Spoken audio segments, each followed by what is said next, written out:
Jóvenes, ¿cómo están? Bienvenidos a una nueva clase del área de Historia del Perú. Les doy la bienvenida, esperando que cada uno de ustedes se encuentre muy bien en casa con sus familiares. El día de hoy tenemos un importante tema por desarrollar de nuestra historia y vamos a seguir la continuación del tema anterior que habíamos trabajado. Nos quedamos en el gobierno del general Óscar R. Benavides durante la República Aristocrática. Luego va a proseguir el gobierno de 1915-1919, el gobierno de José Pardo y Lavalle. Entonces, José Pardo, en este gobierno va a suceder un hecho histórico a nivel mundial. Recordamos acerca de la Primera Guerra Mundial. Y es justamente como el Perú, en primera instancia se va a mantener neutral, luego sí va a ser beligerante cuando hunden a un barco peruano llamado el Lusitania, en el caso de nosotros. Pero bueno, en este caso, luego del gobierno de José Pardo, o antes de que acabe su gobierno, le va a dar un golpe de Estado. ¿Quién? Estamos hablando del siguiente gobernante y del cual vamos a tratar nuestro tema del día de hoy. ¿Quién es? Augusto B. Leguía. Justamente le da un golpe de Estado, toma Palacio de Gobierno y lo deportan a Europa. Se convoca a elecciones donde Augusto B. Leguía logra obtener la victoria, pero ojo, no la mayoría en el Congreso, no tiene respaldo en el Congreso. Así que hace, al mismo estilo de Alberto Fujimori, va a dar un golpe de Estado y va a obtener todo el control de la mayoría parlamentaria. Es entonces desde ahí, con este tipo de gobierno democrático que es disfrazado por una dictadura civil, se va a iniciar el gobierno de este señor, que va a durar aproximadamente exactamente durante 11 años. Por eso es que se le llama el gobierno de Leguía, se le llama el oncenio de Leguía, por los 11 años que estuvo. Dos periodos exactos y un tercer periodo que ya había ganado, pero se le acusó de fraude y le van a dar un golpe de Estado y también va a deponer su gobierno. Así como él dio el golpe de Estado para entrar al poder, a él también le van a dar un golpe de Estado. Entonces el gobierno de Leguía, él es muy hábil, profesor, ¿cómo entonces él va a gobernar seguido? Hoy en día no se puede la reelección. Él, cuando ingresa en el año de 1920 a la presidencia de la República, va a dar una nueva constitución política. Recuerden que tenemos a lo largo de la historia 12 constituciones políticas. Él va a, va a promulgar la constitución de 1920 y justo en el año de 1923 va a cambiar ahí uno de los artículos que van a propiciar que sí se pueda reelegir al presidente de la República. Qué casualidad que cuando ya estuvo por culminar su primer gobierno, él modifica este artículo y facilita la reelección presidencial y él se postula y obtiene nuevamente la victoria. Pero ojo que él era un presidente con visiones modernas, quería convertir a Lima y en el Perú en un país moderno, sobre todo Lima, la capital.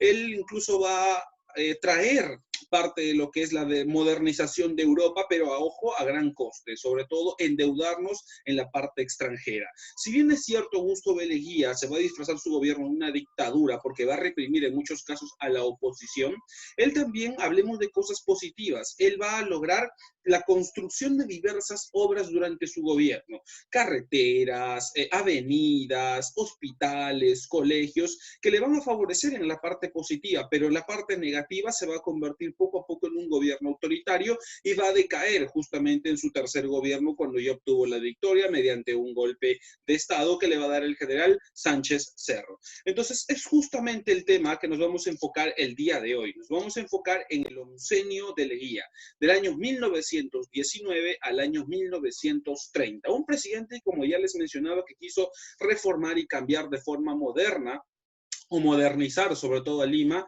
en esta parte de nuestro país. Empezamos. ¿Qué obras va a realizar? Un datito extra. ¿Por qué él se llamaba Augusto B. Leguía? La B abreviada, porque su nombre era Bernardino y no le gustaba el nombre de Bernardino, así que simplemente se abrevió con Augusto B. Leguía. Vamos a analizar las principales características de este gobierno de Augusto B. Leguía. Ojo que el gobierno de Augusto B. Leguía, cuando él ingresa al poder mediante ya el golpe de Estado y ganan las elecciones, su nuevo gobierno se le va a llamar Patria Nueva. La Patria Nueva es aquella que le va a simbolizar y le va a ganar muchos adeptos en nuestro territorio para que lo puedan respaldar. Veamos a continuación el concepto. El oncenio, como ya les mencionaba, es una dictadura civil, porque él no es militar, pero está disfrazada de una democracia. Quiere dar la apariencia que es una democracia, pero es una dictadura civil. Esto va a significar la supremacía política de la oligarquía civilista. La oligarquía civilista que habíamos hablado ampliamente, este grupo de familias que había controlado durante largo tiempo el poder de nuestro país, va a pasar de lado y Augusto B. Leguía en la parte civil va a controlar, en este caso hablemos del sector económico, político, social, la parte importante de nuestro país. El culto a la personalidad. Él, como ya les mencionaba, va a llamar a su gobierno Patria Nueva, y esto es algo que le va a ganar muchos adeptos y muchos peruanos van a ser simpatizantes de su gobierno. Y él se va a apoyar en el ejército, porque con el apoyo del ejército es con que va a reprimir a los opositores de su gobierno en este régimen. Va a tratar de promover la mesocracia, el tema de los indígenas, campesinos, la clase media, que todos tengan participación. En esa parte también fue una parte positiva. Fue el presidente peruano que más tiempo ha gobernado, durante 15 años. Recuerda que estamos hablando de la primera, segunda y tercera parte del gobierno de Leguía. Cronología. Su gobierno dura 11 años. Para recalcar el error, son 11 años exactos, pero ya tiene 4 años ya dentro de la política y dentro de los estratos o las esferas de la clase alta. Son 11 años de gobierno. Empieza en el año de 1919, cuando realiza el golpe de Estado al presidente José Pardo, y termina en el año de 1930, cuando a él le van a dar un golpe de Estado. ¿Quién? El general Sánchez Cerro se subleva desde Arequipa. En los antecedentes, en las elecciones de 1819 se van a presentar solamente 2 postulantes a la presidencia de la República, Antero Aspíllega por el Partido Civil y Augusto Bernardino Leguía por el Partido Democrático Reformista. Aquí, como les mencionaba, va a obtener la mayoría de las elecciones, pero no iba a ser reconocida porque la parte del Congreso, el Partido Civil, tenía en su bancada había muchos congresistas, entonces no iba a tener la mayoría para aprobar sus leyes, etcétera. Entonces, el 4 de junio de 1919 va a dar un golpe de Estado y va a asumir como presidente provisorio y va a disolver totalmente el Congreso, ya que no tenía la mayoría de sus simpatizantes ahí. Va a convocar a elecciones para reelegir a los representantes de una asamblea constitucional, y esta misma asamblea en la cual va a elegir la va a proclamar presidente ya oficialmente constitucional el 12 de octubre de 1919. Las obras y acciones. En la parte política, como les mencionaba, promulga la Constitución de 1920, que va a establecer ya no el periodo presidencial de 4 años, sino de 5 años. Y aquí, en el año de 1923, amparándose en esta Constitución, va a modificar el artículo para que se pueda permitir la reelección presidencial. La de 1920 mencionaba que no se debería dar la reelección presidencial, pero ya más adelante la va a modificar paralelamente.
Entonces, justamente que va a buscar la participación en la política de los sectores sociales marginados como la clase media y el pueblo. Esta es una parte que le va a ayudar mucho.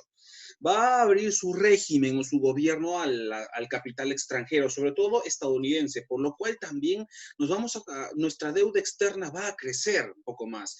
Y el tema de la corrupción y la adulación elegida va a llegar a límites muy grandes. Y por eso es que lamentablemente su gobierno va a ser como un tema de corrupción, va a ser visto que no le va a permitir seguir gobernando y finalmente va a acabar con un golpe de Estado.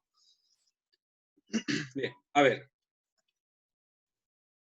A continuación, justamente vamos a ver la patria nueva, que es la Constitución Política de 1920 y es la que va a llamar o va a determinar o va a tomar el nombre de su gobierno. Este gobierno de Leguía que inicia justamente luego de su golpe de Estado hasta 1930. En el aspecto económico, si bien es cierto, el capital norteamericano va a ingresar de forma positiva. Va a ingresar, por ejemplo, en la minería, el Cerro de Pasco Copper Corporation.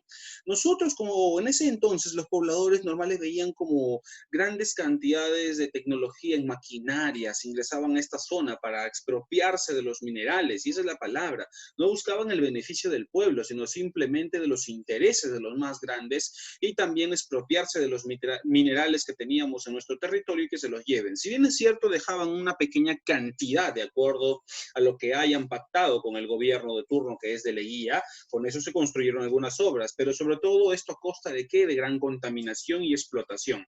En la parte de petróleo también ingresa la International Petroleum Company, la IPC, que va a estar en la zona de Piura, en La Brea y Pariñas.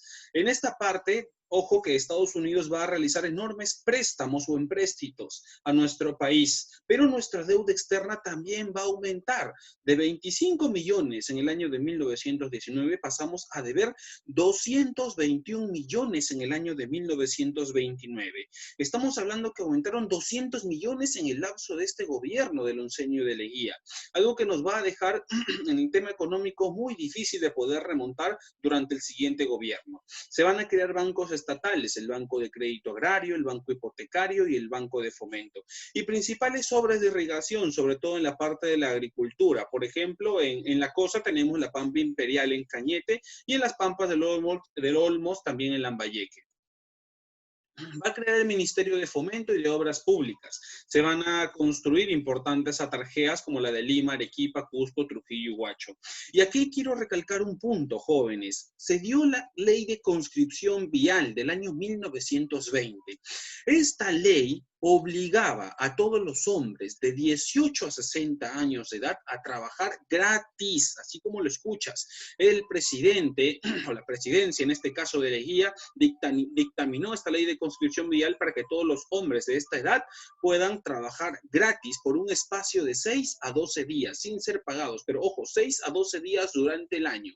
¿Y trabajo en qué? En la construcción y reparación de carreteras, por ejemplo. Y bueno, si hablamos, esa es la parte negativa, por ejemplo, que fue gratis, no fue pagado. Y si hablamos de la parte positiva, es que se van a construir 18,000 kilómetros de carreteras y se van a invertir más de 100 millones de soles también. Los indígenas aquí lo van a denunciar como la mitad republicana. Claro que sí, porque en la mitad se obligaba en tiempo de los incas a trabajar a favor del Inca y de las tierras del Inca. Y los indígenas lo van a denunciar porque estaba aplicando una especie de mita, como así en el Tahuantinsuyo. Incluso se van a cometer muchos más abusos porque el pueblo no podía reclamar. Entonces, todos los hombres de 18 a 60 años, durante 6 a 12 días, durante el año, tendrían que brindar su trabajo gratuitamente. Tómenlo ustedes como abuso o no, la verdad es que Augusto B. Leguía dio esta ley de conscripción vial que fue muy criticada en esta época. Ahí está, por ejemplo, en la imagen tenemos la ley de conscripción vial, como los hombres, tanto de 16 a 60 años, están trabajando en la construcción de carreteras de forma gratuita.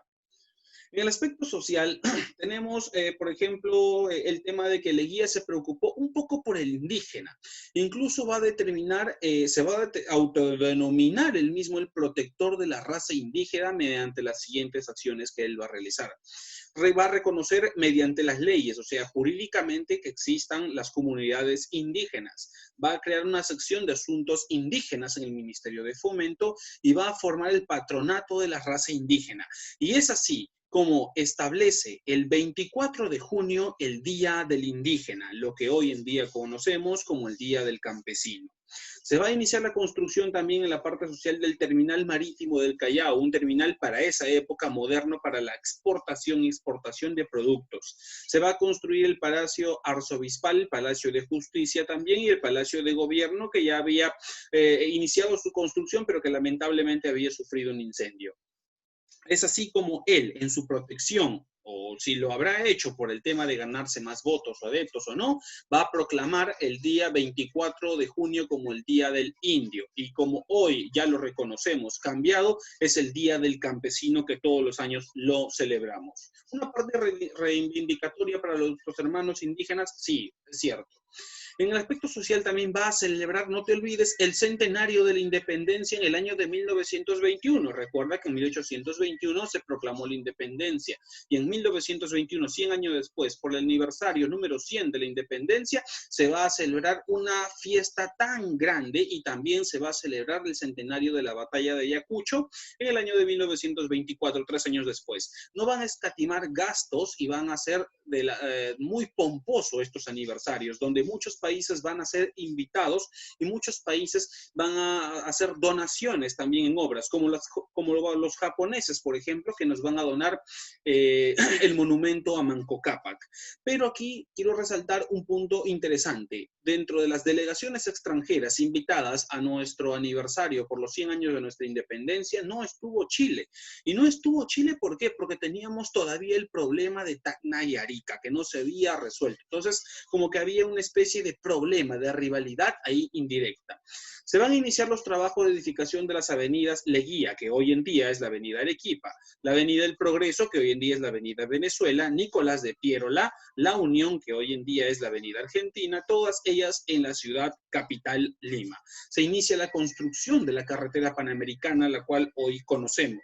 Se finaliza la construcción de la plaza y monumento al general Don José de San Martín y se van a crear nuevas urbanizaciones, Santa Beatriz, por ejemplo, Jesús María, San Isidro, Lince, entre otras. Y también se va a dar el crecimiento de las clases medias. Por ejemplo, los abogados van a surgir como una clase media y no simplemente van a estar unidas ya a la parte del pueblo. Ahí tenemos la imagen Augusto B. Leguía en las celebraciones de los 100 años de nuestra independencia del Perú. Si bien es cierto, se invirtió mucho en la celebración, dado que eran los 100 años, pero definitivamente fue una celebración muy pomposa y vistosa por las distintas delegaciones que acudieron a nuestra capital en ese año 1921.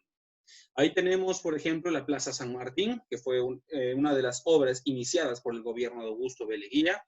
Tenemos también la avenida Progreso en esa época, como ustedes observan, y hoy es la avenida Venezuela. Tenemos la avenida Leguía, que ha sido rebautizada más adelante o fue rebautizada, y hoy es la avenida Arequipa. En la parte social va a fomentar la migración de gran cantidad de japoneses. No se confundan con los chinos. Los chinos llegaron ya antes, en la época del guano y del salitre, los llamados culíes, pero aquí van a migrar los japoneses. Y se van a dar leyes a favor de los trabajadores. No te olvides que los obreros, la clase obrera, el proletariado ya está reclamando en esta época por el tema de compensación por tiempo de servicio, el tema del seguro médico, el tema de la jornada de las 8 horas. Van a seguir luchando y se van a dar poco a poco estas leyes a favor de ellos. Entonces va a desarrollar en la parte cultural también el llamado indigenismo, que rechaza al indígena como si fuese de una clase rara o una raza distinta. El indigenismo prácticamente promulgar que el indígena es parte de nuestra sociedad y que no debe ser menospreciado ni mucho menos discriminado. Ahí tenemos, por ejemplo, la parte de la construcción del aeropuerto Jorge Chávez. También en los primeros inicios, en la parte militar va a crear la Escuela de la Guardia Civil y la Policía a cargo de instructores españoles que van a venir desde el año 1919. Va a crear también la Escuela de Aviación de Las Palmas. Recuerden que en esta época la aviación también está en gran auge y van a llegar los primeros aviones de combate, así como los primeros submarinos también. Estos no te olvides que ya habían aparecido dentro de la Primera Guerra Mundial. Y en el año de 1920 se va a crear el Ministerio de Marina y en el año de 1929 va a pasar a llamarse a Marina de Guerra del Perú. En el aspecto internacional, con Colombia, vamos a firmar el Tratado Salomón-Lozano. ¿Qué significa esto? Que vamos a ceder a Colombia una porción del territorio llamado el trapecio amazónico. Lamentablemente, mediante este tratado, vamos a regalar parte del territorio poco a poco. Y el principal problema limítrofe en la parte internacional la tenemos con Chile. Se va a firmar el Tratado de Lima, donde el Perú va a ceder a perpetuidad, o sea, para siempre a Chile la provincia de Arica, pero a cambio va a recuperar Tacna. Por eso es que Tacna se reincorpora luego de 50 años y es llamada y conocida como la ciudad heroica por haber resistido en manos chilenas. Pero esto a cambio de ¿qué? De perder definitivamente Arica. Y esto va a originar diferentes tipos de problemas. Por ejemplo, problemas económicos con los ingleses y los norteamericanos. ¿Por qué? Porque tenemos mucha deuda, tanto ingleses como norteamericanos, y entre ellos se peleaban a quién deberíamos pagar primero, y sobre todo en el tema de la explotación de nuestros recursos, como el petróleo, el Brea y Pariñas. Entonces, esto, lamentablemente, el Estado de Gobierno de Leguía no lo va a poder controlar y poco a poco va a hacerse público y el pueblo poco a poco se va a ir dando cuenta que el Gobierno de Leguía tal vez busca sus intereses o no resuelve los intereses a favor de nuestro país. Cesión de territorio peruano por tratados durante Leguía. ¿Qué significa? Estos territorios son los que hemos regalado mediante algunos tratados. Por ejemplo, el Tratado Velarde de Río Branco con Brasil, vamos a regalar una extensión de 169 kilómetros cuadrados. Polo Bustamante con Bolivia, 97.000 kilómetros. Salomón Lozano, 122.912 kilómetros. Y Rada Figueroa con Chile, 64.000 kilómetros. Lamentablemente, en este gobierno, Leguía no pudo retener lo que el territorio le pertenecía a nosotros en la parte de la geografía peruana y empezó, mediante estos tratados, a regalar territorio a estos países vecinos. El fin del gobierno. No te olvides que en el año de 1929 se da el famoso crack. ¿Qué significa el crack o la Gran Depresión? La caída de la bolsa de valores de Wall Street en Estados Unidos. Y cuando cae la bolsa de valores, no solamente le va a afectar a Estados Unidos, sino que le afecta a diferentes o casi, por no decirlo a todo el mundo, o le afectó a todo el mundo. Esta fue una depresión económica devastadora con esta caída de la bolsa de valores en Estados Unidos y va a afectar a nuestro país también. Por ejemplo, ¿qué significa? Que los préstamos que ya estaban destinados para acabar con obras ya no van a venir porque Estados Unidos entra en deudas. La reducción de, entonces, ¿qué tiene que hacer el Estado para pagar o culminar eso? Tiene que reducir los salarios, por ejemplo, de los trabajadores. El desabastecimiento de los productos debido a la crisis económica, ya no se puedan abastecer normalmente. El desempleo y por ende va a generar también marchas y movilizaciones violentas que se van a dar hasta el año de 1930. Y es justamente en agosto de 1930 que el coronel Luis Miguel Sánchez Cerro le va a dar un golpe de Estado a Augusto B. Leguía. Este oficial desde Arequipa le da el golpe de Estado, llega a Lima, toma el control, toma el poder, encierra a Leguía y Leguía, luego de su encierro, luego de algunas semanas de cautiverio, lamentablemente Augusto B. Leguía va a fallecer y se queda en el poder Sánchez Cerro, quien va a convocar elecciones y debido a su popularidad por haber dado el golpe de Estado, por haber acabado con el gobierno de Leguía, simplemente va a obtener en las siguientes elecciones el triunfo total y por ende se va a convertir en el siguiente presidente de la República. Entonces, como hemos visto, los 11 años de Leguía, si bien es cierto, tuvo cosas malas o buenas, fue disfrazado, una democracia disfrazada de dictadura civil, pero en la parte positiva sí llegó a realizar gran cantidad de obras que hasta el día de hoy tenemos. Obviamente fueron mejoradas, modernizadas, pero para la época llegaron a modernizar sobre todo Lima. Si bien es cierto, no se hizo muchas obras en provincia, y eso es la parte negativa que hasta ahora no se entiende. Todo lo hacen centralizado, todo es la capital y no las provincias. Pero en esta época, Augusto B. Leguía buscó préstamos y terminó con una deuda muy absorbente con los Estados Unidos, sobre todo principalmente, y después con los ingleses, que esto va a explotar con la caída de la bolsa de valores en el año de 1929 y Leguía no tiene otra opción que recortar a nuestros hermanos peruanos en esa época el sueldo, el salario, beneficios, y esto va a generar muchas huelgas que van a terminar con el llamamiento a una revolución. ¿Y quién toma la cabeza? El coronel Sánchez Cerro desde Arequipa se rebela y llega hasta Lima y acaba con el gobierno de Augusto B. Leguía. Muy bien, jóvenes, esta fue la clase del área de Historia del Perú con el tema El oncenio de Augusto B. Leguía. Espero que hayan tomado nota porque es parte importante de nuestra historia que debemos tener en cuenta y debemos repasar y no debemos olvidar también. Conmigo será hasta una nueva oportunidad, no sin antes pedirles que se cuiden mucho y que Dios los bendiga a ustedes y a cada uno de sus familiares. Nos vemos, hasta luego.